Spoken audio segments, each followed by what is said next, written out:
Mapagpalang umaga po sa ating lahat mga kapatid. Ito po ang inyong lingkod, si Brother Jaime Vicente po.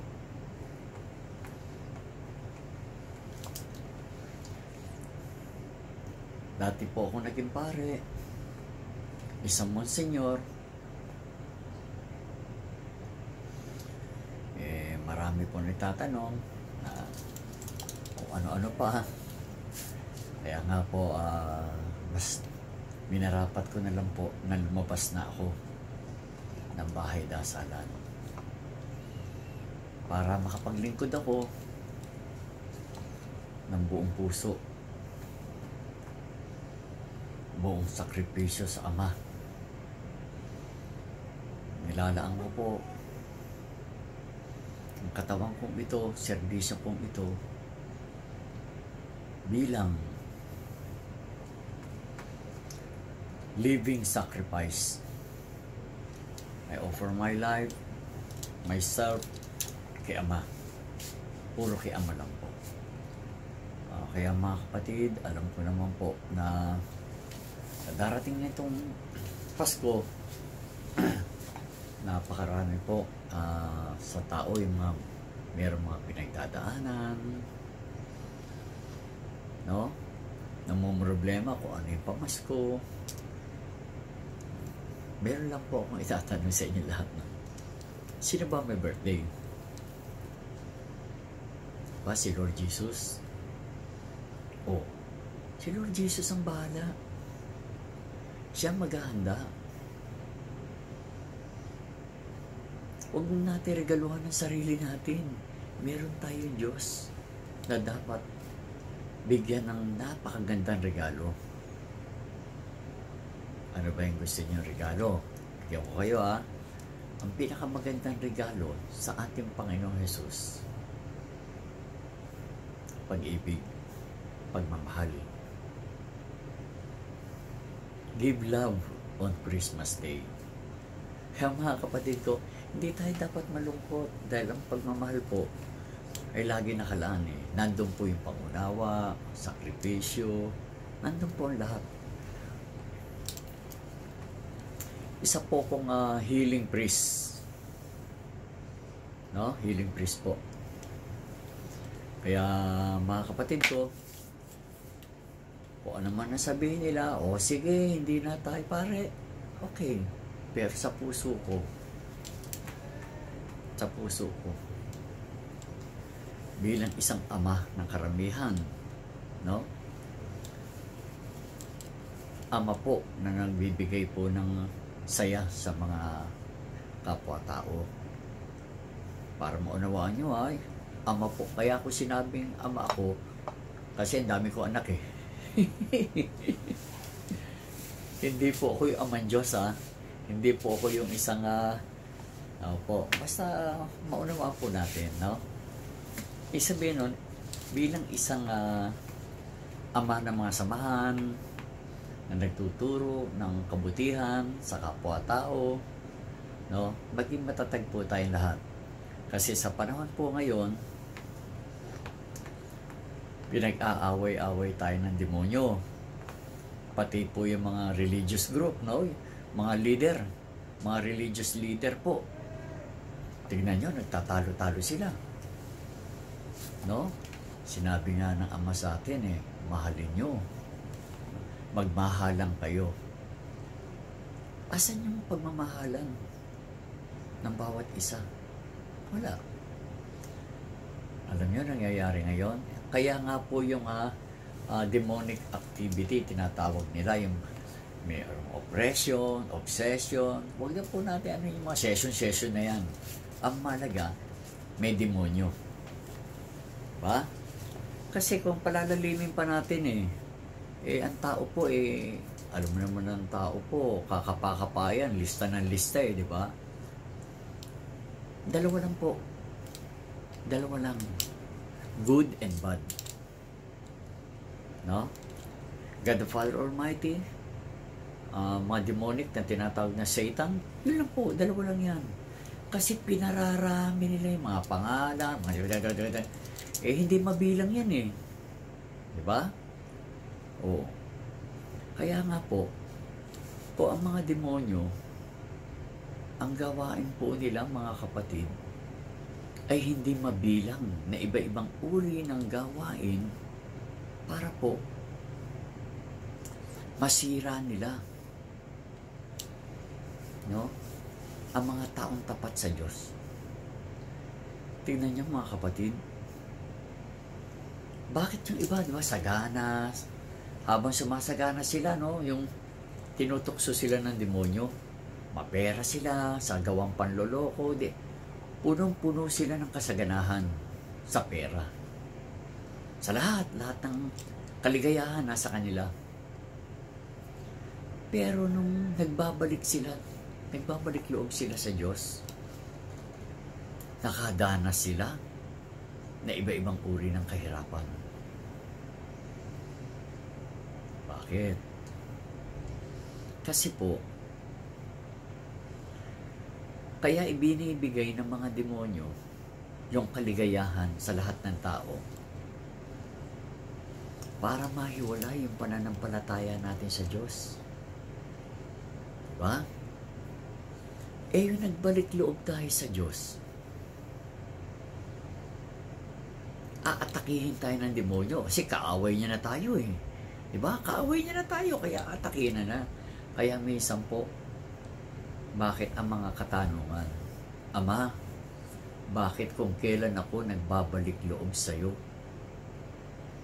doon ako nagkahirap-hirap? Diba? Mga kapatid, mahal tayo ng Diyos.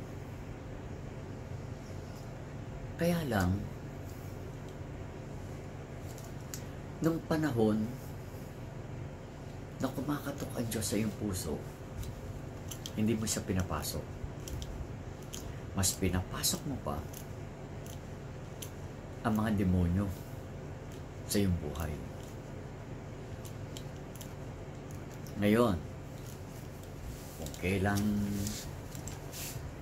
nanghihina ka na, alam mo pala na wala na mahalaga ang pera, mas mahalaga ang buhay, nagbabalik ka. Sa pagbabalik mo,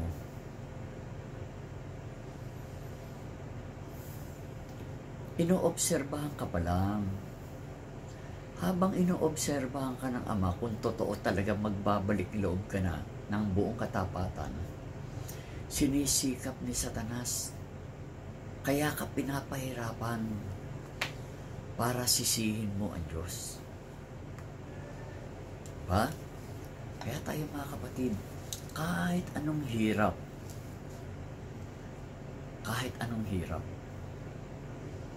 dahil kung talagang mahal mo ang Diyos, one day, ang Ama ipagpapalain ka 7,777 ulit ng pagpapala. Kaya, mga kapatid, huwag tayo masyadong mainip.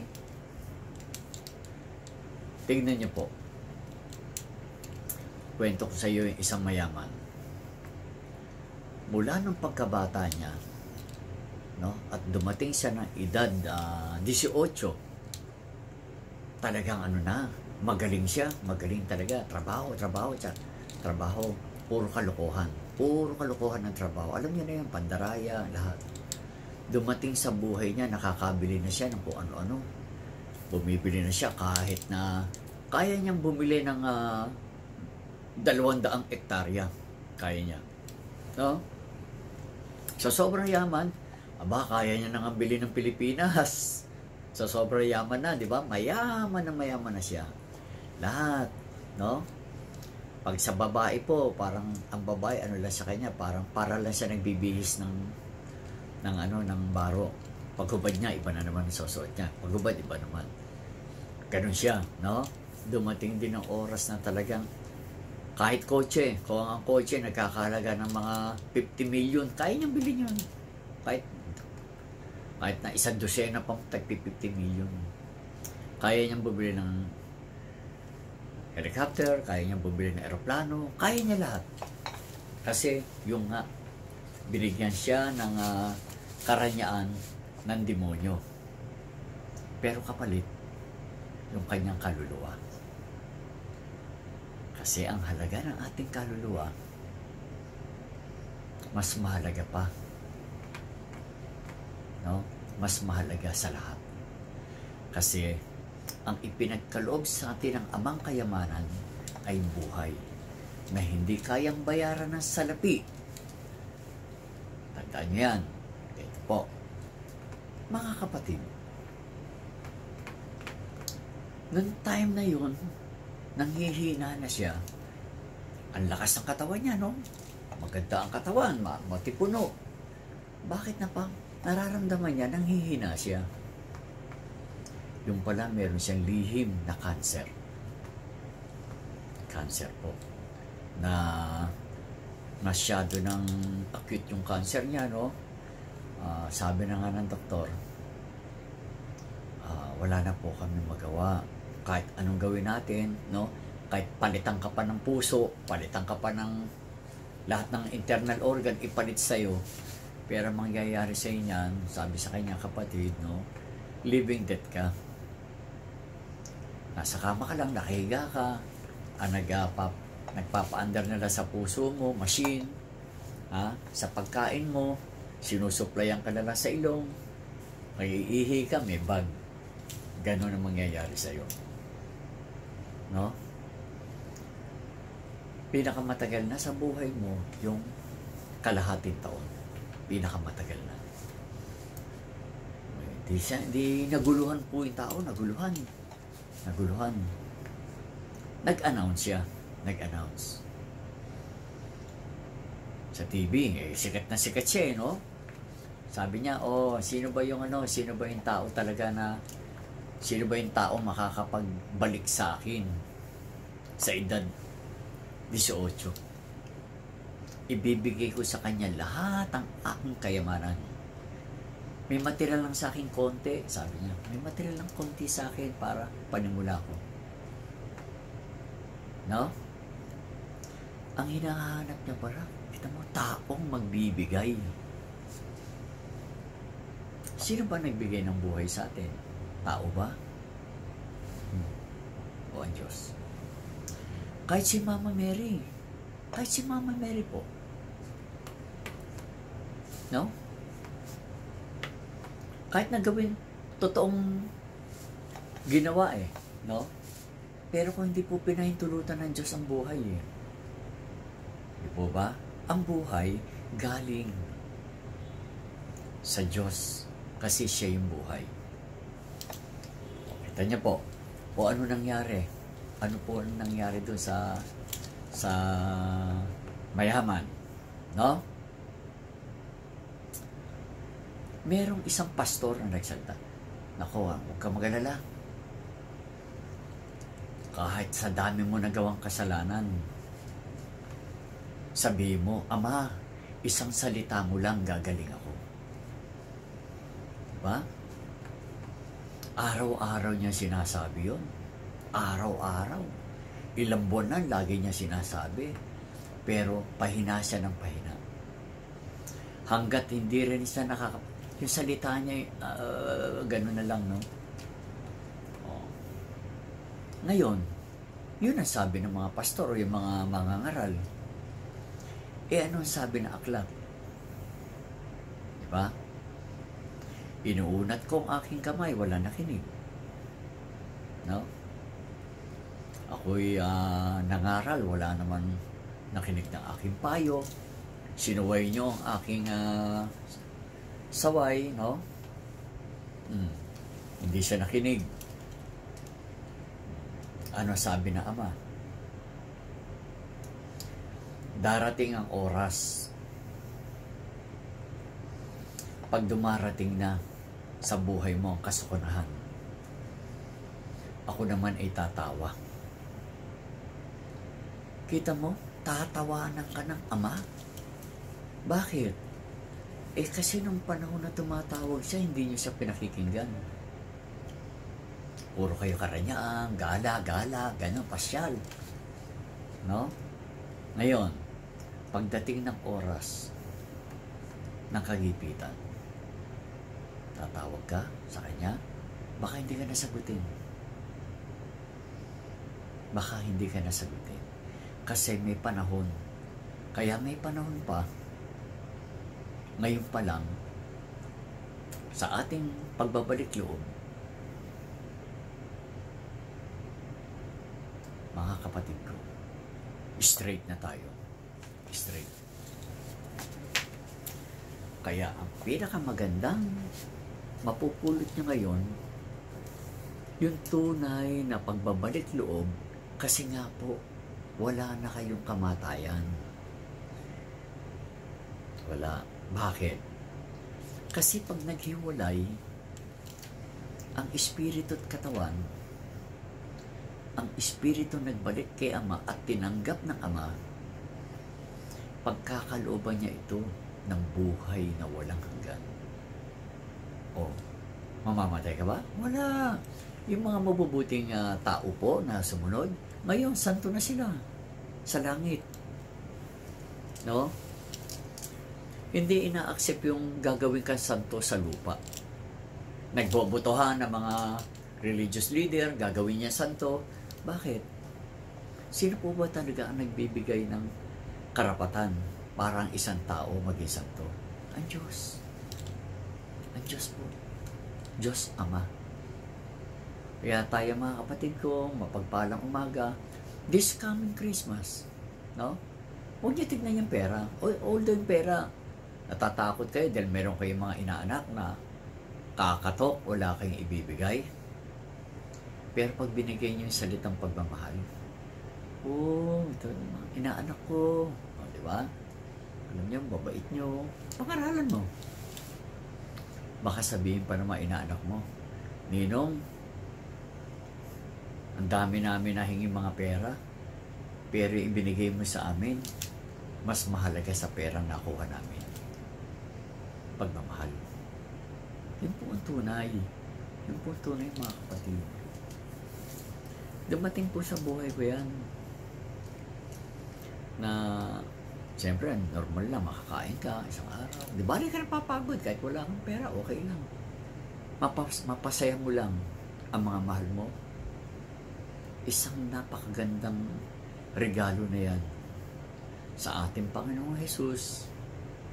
Hindi lang sa araw ng Pasko, sa araw-araw natin itong gawin. Kasi po, mga kapatid, para sa Diyos, pwede natin gawin araw-araw ang Pasko. Kasi ang Pasko, ang diwa ng Pasko ay pag-ibig. Magandang umaga po sa inyo lahat. Kaya lang po, gusto ko makarating, no? Gusto ko makarating sa lahat ng mga religious leader. Huwag na tayo magbatuhan. Huwag na tayo magpagalingan. Keso kayo yung dapat sundin, kayo yung dapat sundin. Sundin natin ang Diyos.